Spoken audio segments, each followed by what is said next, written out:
Assalamualaikum warahmatullahi wabarakatuh. Dengan saya Aminur Rais pada mata kuliah Multimedia.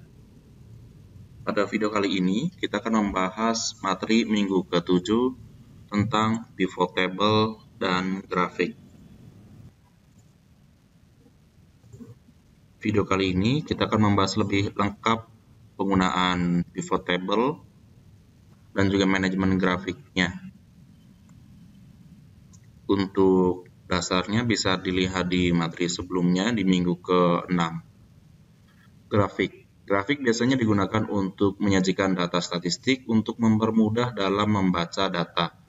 Sehingga dengan adanya grafik, data akan lebih mudah dipahami dengan hasil statistik yang disajikan dibandingkan dengan penyajian hanya angka-angka saja. Grafik biasanya digambarkan berupa batang, bar chart, garis, line chart, lingkaran, pie chart, dan lain-lain. Ini ada beberapa bentuk grafik dan nanti akan kita contohkan penggunaan beberapa grafik. Yang pertama ada grafik kolom, merupakan grafik untuk melihat perubahan data selama periode waktu tertentu atau menggambarkan perbandingan beberapa objek. Grafik ini sering disebut grafik batang. Kemudian ada grafik garis atau line chart adalah tipe grafik di mana berbagai titik data dihubungkan dengan garis tegas. Chart ini biasanya digunakan untuk menyajikan data statistik yang diperoleh berdasarkan pengamatan dari waktu ke waktu secara berurutan atau kita melihatnya secara time series. Ini kalau kita punya data banyak sekali, ada satuan waktunya dan kita ingin melihat perkembangan suatu data, kita bisa menggunakan line chart. Misal data perkembangan COVID, itu kita bisa menggunakan line chart seperti apa perkembangannya tiap harinya.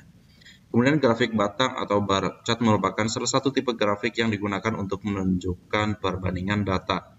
Grafik ini mirip dengan grafik kolom chart. Grafik batang terdiri dari grafik batang tunggal dan grafik batang berganda. Kemudian ada grafik lingkaran, merupakan tipe grafik yang menyajikan data statistik menggunakan gambar yang berbentuk lingkaran. Bagian-bagian dari daerah lingkaran menunjukkan bagian-bagian atau persen dari keseluruhan. Untuk membuat diagram lingkaran, terlebih dahulu ditentukan besarnya persentase tiap objek terhadap keseluruhan data dan besarnya sudut pada sektor lingkaran. Grafik lingkaran lebih cocok untuk menyajikan data cross-section, di mana data tersebut dapat dijadikan bentuk persentase. Grafik ini berupa gambar atau lambang untuk menunjukkan jumlah benda yang dilambangkan. Kalau grafik lingkaran kita biasa digunakan untuk melihat persentase tiap bagiannya. Misal kita memiliki 3 kategori data, kita ingin melihat per kategori ini nilainya berapa persen, kita biasa menggunakan grafik lingkaran. Kemudian grafik area, yaitu untuk menekan besarnya perubahan dari waktu ke waktu.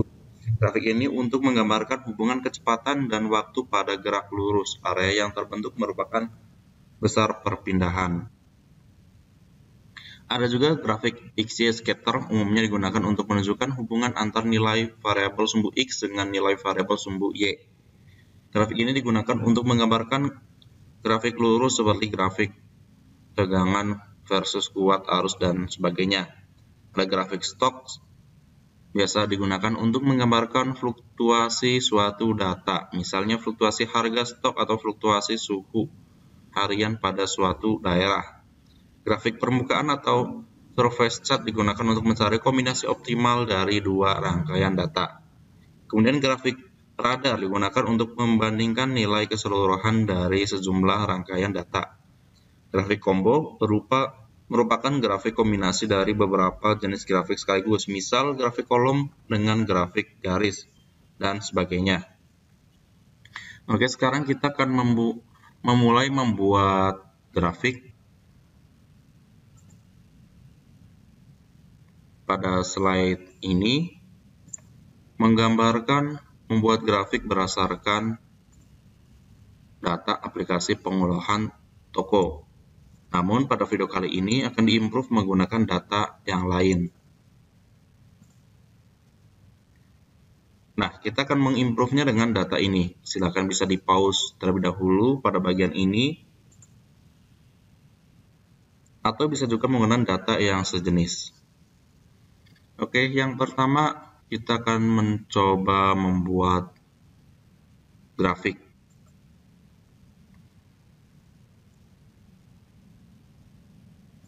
Melalui menu Insert, kita bisa memblok seperti ini, pilih Recommended, nanti akan dipilihkan grafik yang paling sesuai. Atau kita hanya ingin menghitung jenis kelamin L atau P, klik Recommended. Nah, nanti akan dihitung ada berapa banyak L dan berapa banyak P. Klik OK.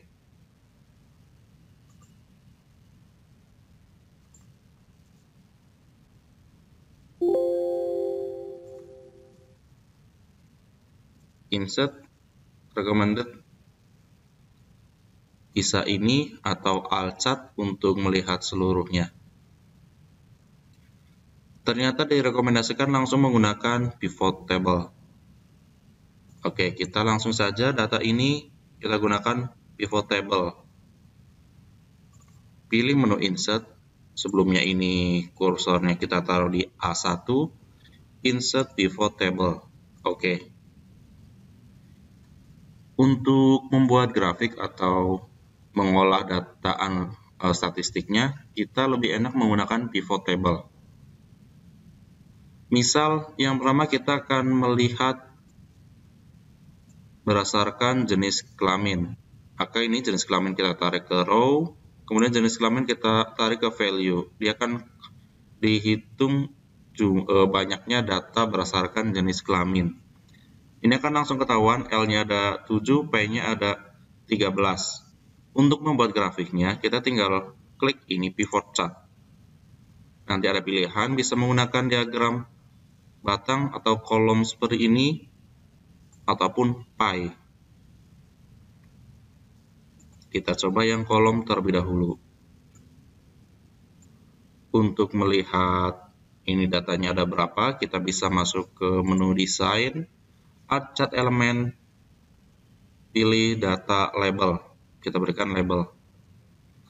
Atau mungkin kita ingin mengubah data ini ke bentuk yang lain, kita bisa pilih change chart type, pilih model yang kita inginkan, misal pie.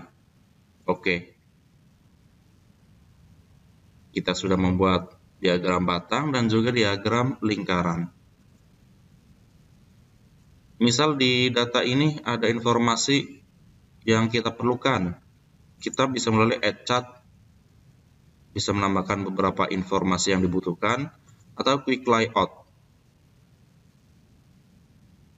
Nah, di sini di quick layout kita bisa langsung melihat dalam bentuk persentase.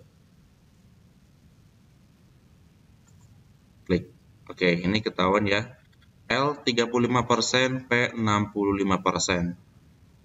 Jumlah satuannya ada di sebelah kirinya. Kemudian jika kita ingin atau mencoba mencari jumlah grade-nya, ada berapa banyak grade. Kita tarik grade dari atas ini ke bawah. Ketahuan di sini A ada 2, B ada 10, C ada 6, dan D ada 2. Misal dari masing-masing grade, kita ingin melihat nilainya jadi seperti ini.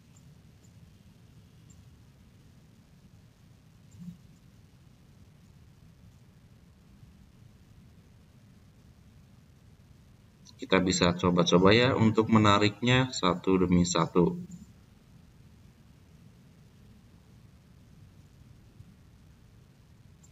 Seperti ini. Oke, ini tipenya masih sam ya. Coba kita ubah tipenya. Klik value fill setting menjadi average.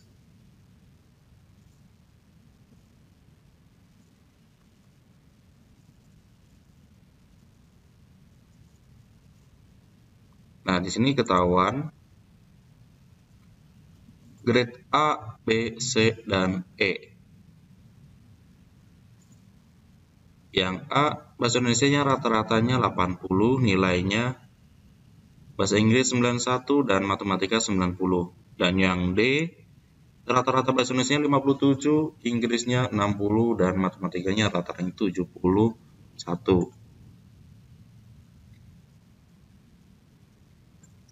Kemudian kita mencoba crossing data atau kita kombinasikan data.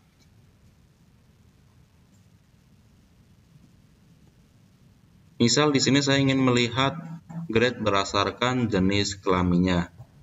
Nah, kalau menggunakan data PySphere ini kan seperti ini, agak berantakan. Coba kita rubah desainnya menjadi desain kolom. Nah, ini bisa ketahuan ya. Grade B paling banyak.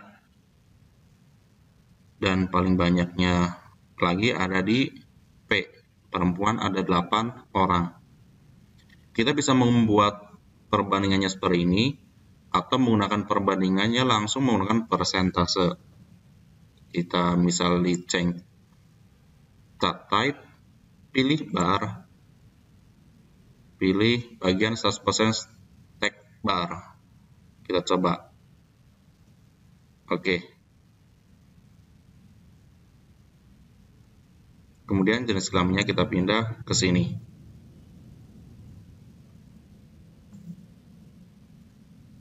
Nah, ini kelihatan ya. Ini berdasarkan persentase. Grade B, ini totalnya ada 10 orang. Yang biru ini L dan yang oranye ini P. Oranye ini 20%, yang ini 50%, ini 50%, 50%. Dari mana angka persentasenya? Kita bisa melihatnya dari bawah ini. Nah, ini dia penjelasan tentang grafik. Di sini masih bisa dieksplor kembali untuk pewarnaannya ataupun pemodelannya. Di sini secara instan bisa kita oprek kembali. Jika ada yang ditanyakan, silahkan tinggalkan di kolom komentar. Terima kasih. Wassalamualaikum warahmatullahi wabarakatuh.